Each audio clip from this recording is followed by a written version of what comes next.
नमस्कार, मैं विकास। आप देखें मैं यूट्यूब चैनल बात विभाग यानी सीधी सच्ची बात। आज के इस अंक में चर्चा करेंगे कि विपक्ष इतना दिशाहीन और भ्रमित क्यों है।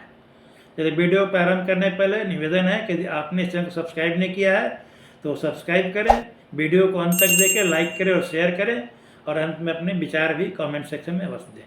तो चलिए प्रारंभ करते हैं आज के इस वीडियो को। पिछले कुछ दिनों से हमने देखा है, खासकर अप्रैल के 5 राज्यों के चुनाव परिणाम के बाद विपक्ष की इंडी गठबंधन, जिसे इंडिया अलायंस भी कहते हैं, उनमें एक फिर से सुबुगाहट उठी है कि एकजुट हुआ जाए। बिना एकजुट हुए भाजपा का और एनडीए का मुकाबला करना मुश्किल है। पिछले दिनों दिल्ली में उनकी बैठक हुई, 7वीं बैठक थी। आज तक यह लोग सिर्फ बैठक ही कर रहे हैं। 24 के लोकसभा चुनाव के पहले इनके इंडी अलायंस की गतिविधियां शुरू हुई थी, तब से आज तक इनकी कवायद चली रही है।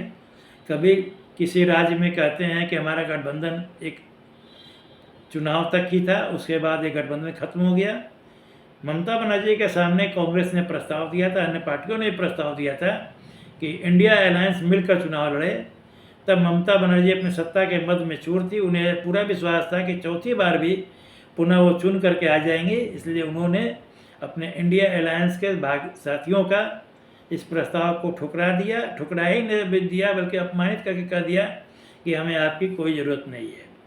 आज जब वो बुरी तरह हार गई है, उनकी पार्टी भी बिखर गई है, तब वो सबसे अधिक गरजमंद दिख रही है कि इंडिया अलायंस फिर से एकजुट हो जाए। इसी कवायद में दिल्ली में बैठक हुई। हालांकि इस बैठक से डीएमके और आम आदमी पार्टी ने दूरी बना ली और भी कुछ छोटी पार्टियों ने दूरी बनाई और इसकी एकजुटता पर प्रश्न चिन्ह लग गया। सबसे विडंबना की बात है कि 7 बैठक करने के बाद भी आज तक न तो इसकी कोई कोऑर्डिनेटिंग कमेटी बनी और न ही कोई समन्वयक नियुक्त हुआ, न कोई एकीकृत कोई घोषणा पत्र, कोई कॉमन मिनिमम प्रोग्राम, ये कुछ भी कह लें, ऐसा कुछ बना। ये लोग सिर्फ मीटिंग करते हैं और ईटिंग करते हैं, इससे भी कुछ नहीं कर पाते हैं। फोटो सेशन होता है, गप मारते हैं, चल जाते हैं। फिर अगली बैठक अगस्त में करने की बात है हैदराबाद में। तो जब तक किसी मीटिंग में ठोस निर्णय न लिया जाए तब तक वह सारी कवायद बेकार है। इनकी इसी अकर्मण्यता और काहिली के से तंग आकर नीतीश कुमार ने इनका साथ छोड़ दिया था। वो लगातार इस बात पर जोर देते रहे कि कम से कम एक कोऑर्डिनेटर कमेटी बनाइए और वो सशक्त तरीके से इसको कारगर बनाइए, इंडिया अलायंस को पूरा इफेक्टिव बनाइए। लोग नहीं माने और नीतीश कुमार ने साथ छोड़ दिया। नीतीश कुमार के साथ छोड़ते ही इंडिया अलायंस का वजूद ही लगभग खत्म हो गया। फिर से सुबुगाहट है, लेकिन इसमें कोई खास दम नहीं है। एक एक पार्टियों का विश्लेषण करने पर पाते हैं हम लोग कि सबसे बड़ी और जिम्मेदार पार्टी कांग्रेस है। कांग्रेस की स्थिति बहुत अच्छी नहीं है। कांग्रेस आज की तारीख में मुख्य रूप से दक्षिण भारत में सिमट गई है। एक हिमाचल प्रदेश के अपवाद को छोड़ दिया जाए तो उत्तर भारत में इसका कहीं कोई वजूद नहीं है। यह दक्षिण के ही कुछ राज्यों जैसे तेलंगाना, कर्नाटक, केरल में सत्ता में है और तमिलनाडु में किसी तरह घुसपैठ करके सत्ता में भागीदार बन गई है। तो पहले ये विडंबना देखिए, डीएमके के साथ 2 दशक से पुराना गठबंधन कांग्रेस का था, लेकिन सत्ता में साझेदारी और 1 या 2 मंत्री पद पाने के लोभ में डीएमके की पीठ में छुरा भोंक दिया। इससे क्षणिक स्वार्थ तो सिद्ध हो गया। तमिलनाडु में सत्ता में भागीदारी मिल गई, वहाँ के राज्य सरकार में हिस्सेदारी मिल गई, लेकिन राष्ट्रीय स्तर पर इंडिया अलायंस तो कमज़ोर हुआ।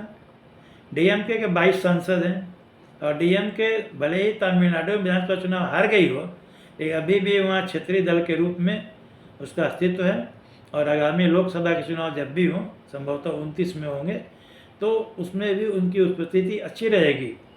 तब कांग्रेस किस मुंह से डीएमके का साथ मांगेगी इंडिया अलायंस के लिए। अब बात करते हैं ममता बनर्जी की। ममता बनर्जी की पार्टी बंगाल में पूरी तरह टूट फूट गई है। वो चाह रही है कि किसी तरह, अभी 2 वर्षों का समय लगभग है, 2 वर्ष से कुछ ज़्यादा ही है, उस अवसर का उपयोग करके इंडिया अलायंस के सहयोग से अपनी कुछ इमेज को बना ले और अपनी पार्टी को फिर से स्थापित करे, खड़ी करे, ताकि लोकसभा चुनाव में कुछ सम्मानजनक सीटें प्राप्त कर सकें। लोकसभा चुनाव में यदि ममता बनर्जी को सीटें 10 या इससे अधिक सीटें प्राप्त कर लेती है तो उनकी खोई हुए गौरव कुछ हद तक स्थापित हो सकता है और इंडिया अलायंस में कुछ कुछ बनी रहेगी। लेकिन यदि ऐसा नहीं होता है तो ममता बनर्जी का पुनरुत्थान होना बहुत ही मुश्किल है। इसके बाद बात करते हैं समाजवादी पार्टी की। समाजवादी पार्टी को भी सबसे बड़ा इम्तहान फरवरी मार्च 27 में देना है, जब उत्तर प्रदेश में विधानसभा चुनाव होंगे। इधर जो पार्टियों में भगदड़ मची है, ममता बनर्जी की टीएमसी और डीएमके की भी बात हो रही है एनडीए में आने की, और उद्धव ठाकरे की शिवसेना। आप तो पहले टूट चुके, राघव चड्ढा के नेतृत्व में राज्यसभा के सांसद टूट गए हैं साथ। तो इन सब पृष्ठभूमि में समाजवादी पार्टी के मुखिया अखिलेश यादव को यह डर सता रहा है कि अगले टूट फूट का नंबर उनकी पार्टी का तो नहीं है। ऐसे संकेत मिल रहे हैं। उनके ही चाचा, उनके पाल यादव, जो पहले से भी असंतुष्ट बताए जाते हैं, उनके संपर्क में कुछ सांसद विधायक हैं और वो एनडीए में जाने को, भाजपा में जाने को तैयार हैं। तो यदि ऐसा होता है, और हो सकता है उनके साथ साथ में बहुत सारे गैर मुस्लिम और गैर यादव सांसद विधायक टूट करके भाजपा या उससे सहयोगी पार्टियों में चल जाते हैं। यदि ऐसा विधानसभा चुनाव के पहले होता है तो अखिलेश यादव के लिए बहुत बड़ी मुसीबत हो जाएगी। और चुनाव के बाद जब अखिलेश यादव के बुरी तरह हार होगी यूपी विधानसभा चुनाव में, जो कि ऐसा लग भी रहा है कि योगी निश्चित रूप से अगली बार तीसरी बार चुन करके आने वाले हैं। विधानसभा चुनाव का जो 27 में होने वाला है, मेरे अनुमान से इस बार 17 और 22 से भी आसान चुनाव होने वाला है योगी के लिए, क्योंकि विपक्ष वहाँ कुछ मजबूत स्थिति में नहीं है। कांग्रेस के साथ गठबंधन समाजवादी पार्टी करेगी, अपने शर्त पर करेगी। कांग्रेस का कोई खास वजूद नहीं है।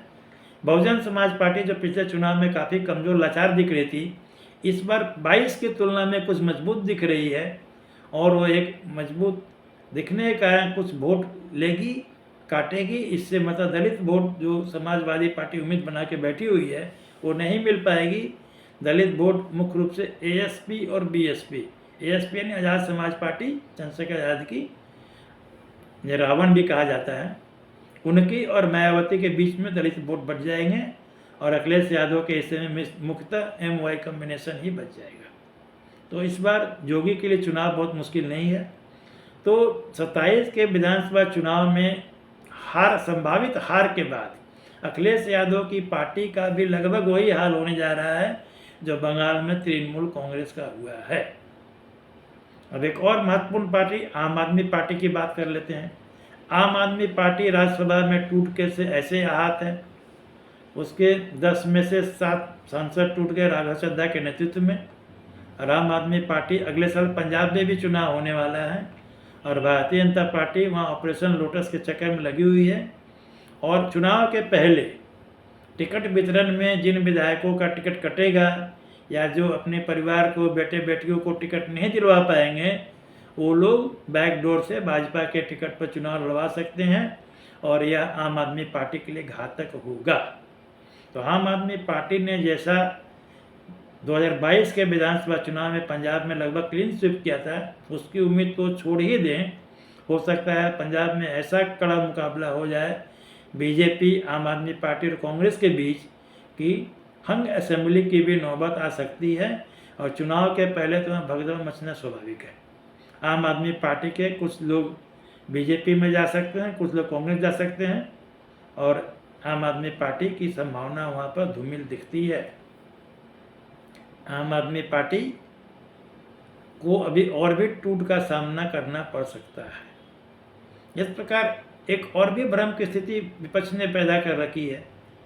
पिछले कई दिनों से देखा जा रहा है कि जब जब भारतीय जनता पार्टी और एनडीए मजबूत स्थिति में दिखता है, यह लोग यानी विपक्ष के लोग, इंडिया अलायंस के लोग, एक ऐसा नैरेटिव सेट करते हैं कि अब नरेंद्र मोदी की सरकार गिरने वाली है।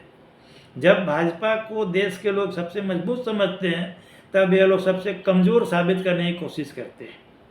हम सब ने स्टूडेंट लाइफ में ऐसा पढ़ा है कि जब किसी एक बड़ी लकीर को सामने देखो तो आप उससे भी बड़ी लकीर खींचने की कोशिश करो, न कि उस लकीर को मिटाओ। और विपक्ष हमेशा यही गलती करता है, वो पहले से खींची गई दूसरे की लकीर को काट छाट के मिटाने की कोशिश में रहता है, खुद से कोई बड़ी लकीर खींचने की कोशिश नहीं करता है। कहने का तात्पर्य यह है कि इंडिया अलायंस यदि मिल करके एक गठबंधन बना लेता, एक अलायंस बना लेता सचमुच में अभी से ही, और एक सर्वमान्य नेता को चुन लेता, मसला राहुल गांधी या जो कोई भी जिस पर उनका मन एक हो जाए, एक नेता के नेतृत्व में कोई गठबंधन काम करता, जैसा 89-90 में बीपी सिंह के नेतृत्व में काम किया था, उस प्रकार की कोई कवायद की जाती तो इसकी विश्वसनीयता बनती।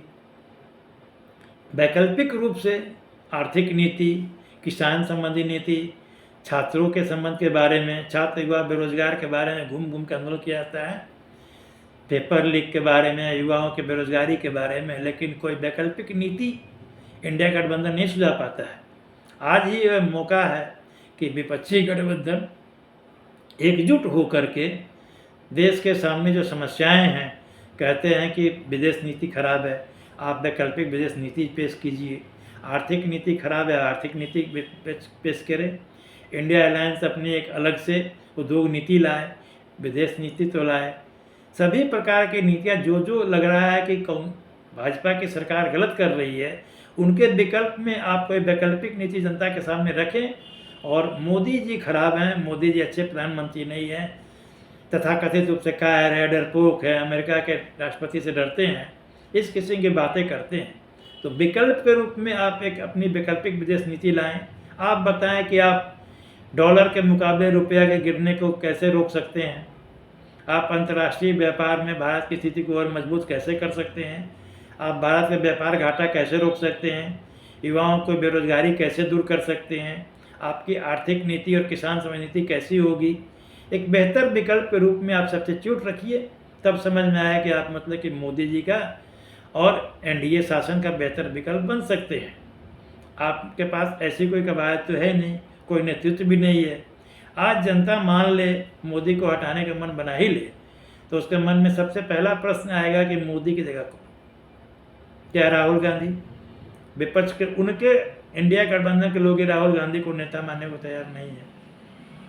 अरविंद केजरीवाल पहले ही हालत खराब, ममता बनर्जी तो ऐसे गिरी है कि उठने की भी उम्मीद लगती नहीं है, तो बचता कौन है? राहुल गांधी के नाम पर लोग एक नहीं हो रहे हैं, और एक विकल्प के रूप में अखिलेश यादव बचते हैं, तो अखिलेश यादव बार बार उत्तर प्रदेश विधानसभा चुनाव ही हार जा रहे हैं। एक तुक्के पर 24 के चुनाव में उन्हें सफलता मिल गई थी, वो इसलिए कि विपक्ष ने एक गलत नैरेटिव सेट करने में सफलता पाई कि भाजपा को यदि 400 सीटें मिल गई तो संविधान खतरे में आ जाएगा। तब से लोग संविधान को सर पर लेकर नाच रहे हैं, पॉकेट में लेकर घूम रहे हैं, लेकिन उसके अपने विकल्प में कोई वैकल्पिक नीति नहीं पेश कर रहे हैं। इसलिए विपक्ष का पूरी तरह दिशाहीन दिखना आश्चर्य की बात है। पूरा विपक्ष दिशाहीन, भ्रमित दिख रहा है। इनके पास कोई एजेंडा नहीं है, ना कोई नीति है, ना कोई नेतृत्व है। ये सिर्फ बरगलाने में लगे हुए हैं। गलत गुमराह करने वाले तथ्य फैला करके सिर्फ एक ही नैरेटिव सेट करते हैं कि सरकार देश के हित में काम नहीं कर रही है, मोदी कमज़ोर है, मोदी किसी काम के नहीं है, एक असफल प्रधानमंत्री हैं, वगैरह वगैरह। जनता इस सब झांसे में नहीं आने वाली है। जनता को जब तक कोई स्पष्ट विकल्प नहीं दिखेगा, जनता तब तक भारतीय जनता पार्टी और एनडीए में अपना विश्वास जाहिर करती रहेगी, और विपक्ष इसी तरह चुनाव दर चुनाव हारता रहेगा। चलिए फिर मिलते हैं अगले किसी वीडियो में। आज बस इतना।